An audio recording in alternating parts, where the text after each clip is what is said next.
precisely 6:45. This is the Sri Lanka Broadcasting Corporation. News edited by Danushka Madhavela and read by Sharifa Tahir. Headlines. Cabinet granted approval for importing 25,000 metric tons of urea for the yellow season. Sajid Premadasa named SJB's next presidential candidate. Dengue control programs implemented continuously throughout the country. Japan provides $4.6 million through FAO to boost paddy production in Sri Lanka. Sri Lanka to introduce AI as a subject to school syllabus. Foreign news, US President Joe Biden to cut short foreign trip for debt ceiling talks. In sports, Inter reach first Champions League final since 2010. Local news in detail now. Cabinet granted approval for the import of 25,000 metric tons of urea for paddy cultivation of the yellow season. Minister Mahinda Amaravira presented the proposal. 60% of the fertilizer will be imported by Lanka Fertilizer Company and another 40% will be imported by the Commercial Fertilizer Limited. The government has identified the fertilizer requirement for the yellow season as 25,000 metric tons. The Working Committee of the Samakijana Balavegaya has unanimously decided to name opposition leader Sajid Premadasa as the next presidential candidate from the party. Accordingly, a proposal submitted by SJB's General Secretary Ranjit Madhamabandara and former MP Sujiva Sen Singha in this regard was unanimously approved by the SJB Working Committee during its meeting held yesterday. The meeting took place last evening under the patronage of party leader Sajid Premadasa with several matters of concern including SJB Vice Chairman P. Harrison's recent public statement pledging his unconditional support to President Ranil Wickremesinghe in the next presidential election, and the party's future political decisions were due to be discussed. President's Secretary Saman Ekanayake has issued instructions to the Ministry of Health urging them to continue implementing dengue control programs in collaboration with the Dengue Control Task Force. The Ministry of Health has launched a comprehensive program nationwide to combat the spread of dengue. Dr. Nalin Aryaratna, the director of the National Dengue Control Unit, has reported an increase of approximately 2,000 dengue cases from the first quarter of last year to the present, extending up to 2023. He has expressed concern of the possibility of surpassing last year's record of 11,000 cases reported in June and July. The health authorities are working diligently to prevent a similar situation this year. To mitigate the spread of dengue, the Ministry of Health has proposed the designation of every Friday as a cleaning day. This measure aims to reduce the prevalence of dengue by emphasizing cleanliness and eliminating breeding grounds for mosquitoes. According to the latest data from the National Dengue Control Program, there have been 22 reported deaths and 34,511 dengue cases across the island from January 2023 to May 16th. The highest number of cases, amounting to 17,049, has been reported in the Western Province. Specifically, the Gampa district has reported 7,797 cases, the Colombo district 7,219 cases, and the Kalutara district 2,033 cases. Additionally, the Puttalam district recorded 2,463 cases. This is the Sri Lanka Broadcasting Corporation giving you the news. We continue with more stories here at home. The government of Japan, through the Food and Agriculture Organization of the United Nations, is providing more than $4 million to strengthen the production capacity of smallholder paddy farmers in identified districts of the dry and intermediate zones of Sri Lanka. Smallholder farmers are amongst the most vulnerable rural communities, predominantly cultivating rice for self-consumption. Lack of fertilizer over 2 consecutive seasons caused major yield drops, forcing some farmers to undertake negative coping strategies to meet their food security and nutrition requirements. Through the initiative, approximately 250,000 smallholder paddy farmers cultivating paddy on land holdings up to 1 hectare in identified districts of the dry and intermediate zones will receive up to 50 kilograms of urea fertilizer each for the upcoming Maha cropping season. The fertilizer will be provided free of cost, and distribution will be carried out with the support of the Ministry of Agriculture and the Department of Agrarian Development. The project will also provide smallholder paddy farmers with sensitization material on the efficient use of fertilizer to maximize production. The Ministry of Education has decided to introduce 2 subjects, namely Information Technology and Artificial Intelligence, to school syllabuses from 2024. Accordingly, it has been decided that the aforementioned subjects will be taught from grades 6 to 13 in schools across the island. Speaking on the matter, Education Minister Susi Premadanta explained that the decision was made in a bid to further raise the country's standards of education in parallel with international standards. Accordingly, a pilot program in this regard will be implemented on June with 20 selected schools, the minister said, adding that various measures have also been taken to popularize the use of English language among the student community. That's local news for the moment. The main news story is brought to you by Siddhalepa Vedamahatmya. The conducting of tuition classes aimed at students due to sit for the upcoming ordinary level exam prohibited from the 23rd of May. Accordingly, the Commissioner General of Examinations said printing and distribution of model papers, all tuition and revision classes, lectures, workshops and seminars being held for the 2022 O-level examination will be prohibited from midnight of 23rd May accordingly. He added that legal action will be taken against those who will not comply with this. The 2022 O-level exams from the 29th of May to 8th of June. The main news story was brought to you by Siddhalepa Vedamahatmya. And on Watchlight, residents of the North Central Province are facing many difficulties by the suspension of the carpeting of Ganivela and Dachi Halmilava Road Midway.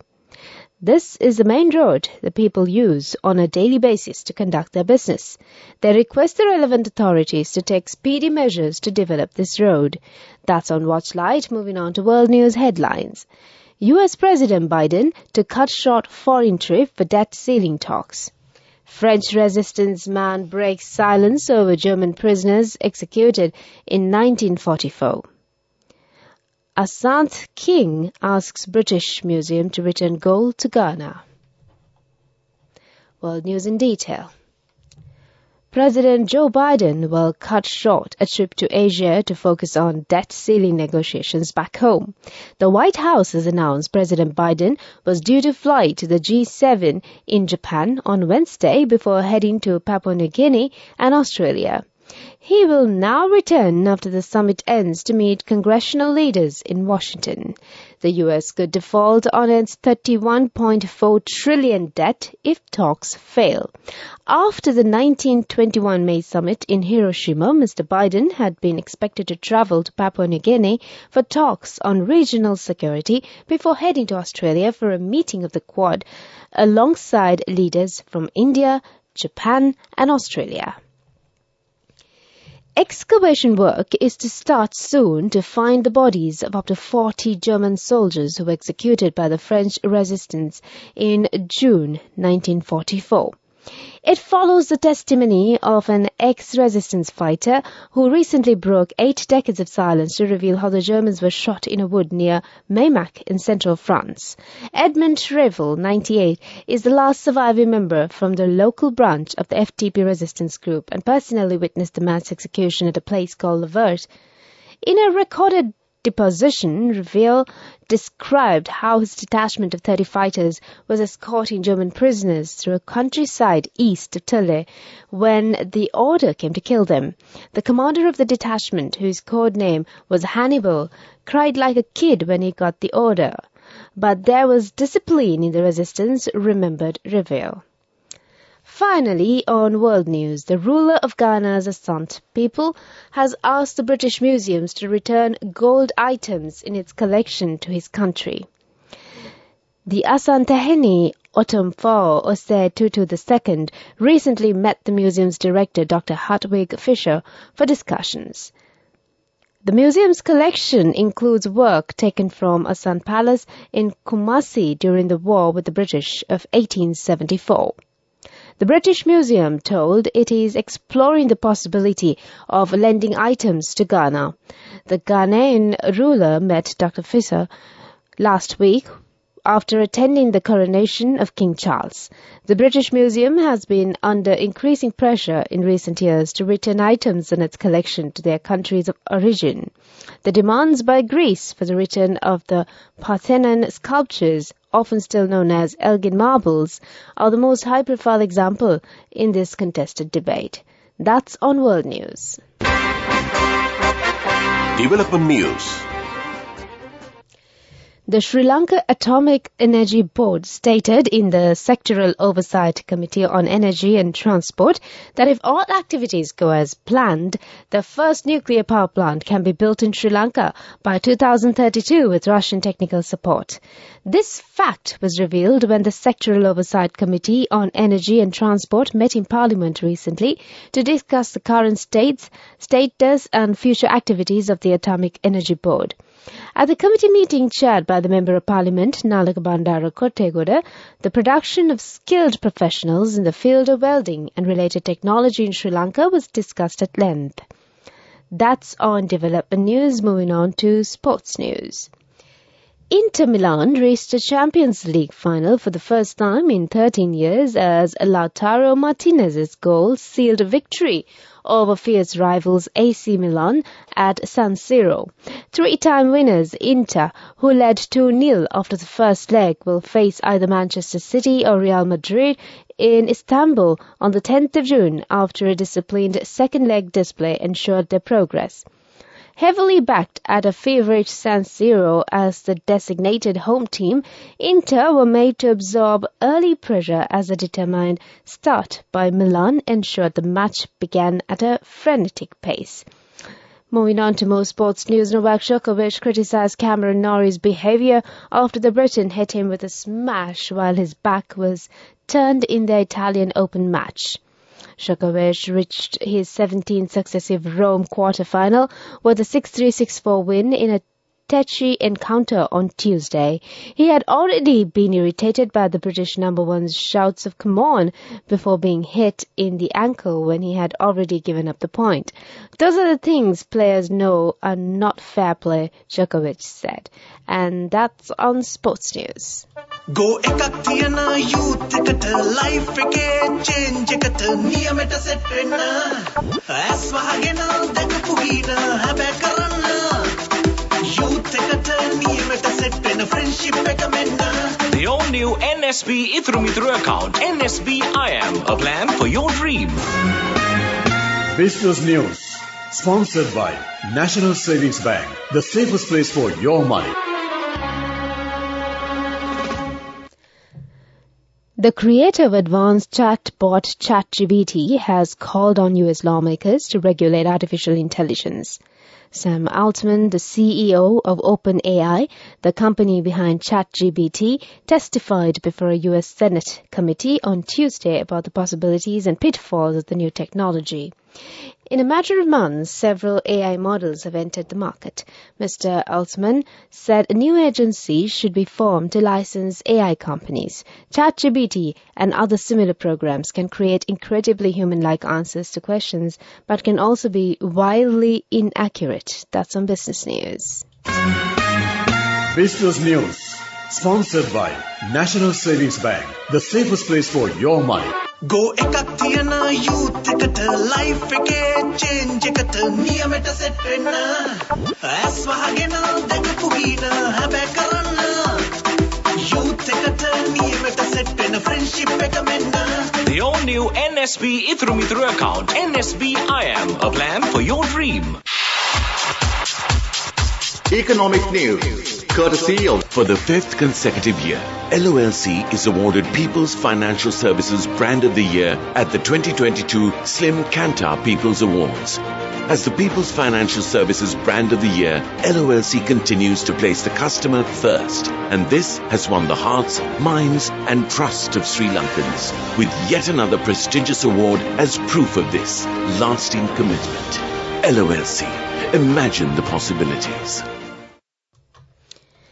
And on economic news, Vodafone will axe 11,000 jobs over the next 3 years as the new chief executive sets out her plans to simplify the telecoms giant. The cuts equal around a tenth of its global workforce and will affect its UK headquarters and other countries. Margarita Delaval, who is also Vodafone's finance director, said its performance has not been good enough. Vodafone has 12,000 staff in Britain, based in 7 offices, including at its UK headquarters in Berkshire. The firm, which had 104,000 staff worldwide last year, has already outlined plans to cut jobs in some areas. That's on economic news. LOLC Finance is taking the power of innovation to the next level, winning 5 golds at the Technovation Awards 2022, leading the digital revolution with cutting-edge interbanking digital payments. LOLC Finance claims the overall gold award whilst also claiming an extraordinary victory in digital banking. Weather report. Showers or thunder showers will occur at several places in western Sabaragama, northwestern, central and eastern provinces and in Mullaitiva district during the evening or night. A few showers may occur in western coastal areas and in Gola and Mathura districts during the morning too. That's the weather update, and before we wind up this bulletin of news, back to the headlines. Cabinet granted approval for import of 25,000 metric tons of urea for the yellow season. Sajid Premadasa named SJB's next presidential candidate. Dengue control programs implemented continuously throughout the country. Japan provides $4.6 million through FAO to boost paddy production in Sri Lanka. Sri Lanka to introduce AI as a subject to school syllabus. Foreign news, US President Biden to cut short foreign trip for debt ceiling talks. In sports, Inter reached first Champions League final since 2010. And with that, we conclude this bulletin of news.